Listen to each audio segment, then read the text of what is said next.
আসসালামু আলাইকুম দর্শকবৃন্দ, এটা আমাদের এনার্জেক্সের সোলার পিসিউ, হাইব্রিড সোলার পিসিউ। এই সোলার গেইন আপনি 14, সোলার চার্জটা এখন হচ্ছে না কারণ লোডে নিয়ে দিচ্ছে। এখানে আমাদের 600 ওয়াট লোড দেওয়া আছে। এটা 1000 বি একটা মেশিন। আপনার এটা STM based solar priority UPS hit 46, MPPT hit 44। এটা আমাদের সোলার পিসিউ এসটিএম বেজের একটা ইনভার্টার। এটা 1000 বিয়ে। এটা আমাদের 4 মসফেট হাইটসিং দিয়ে করা। এইটা আমাদের MPPT built in one display.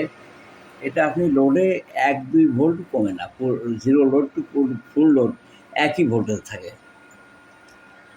এটা ইনশাল্লাহ আমাদের সাকসেসফুলি চলতেছে। আমাদের অনেক প্রচারণার সময় হয় না, যে কারণে আমরা অনেক প্রচারণা দেই না, বা আমরা সেল পোস্টটা দেই না। সেল পোস্ট দেওয়ার মতো আমাদের সময় হয় না।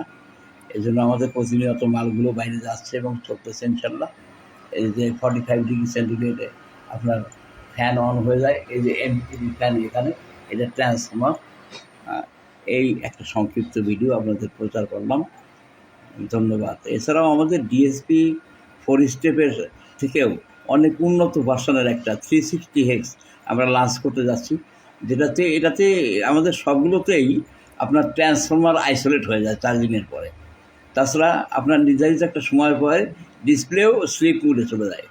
এইসব বৈশিষ্ট্য আমাদের সবগুলোতেই আছে, কিন্তু আমরা প্রকাশ করার সময় পাই না, বা এটাকে এত বেশি একটা গুরুত্ব দিই না। আসসালামু আলাইকুম।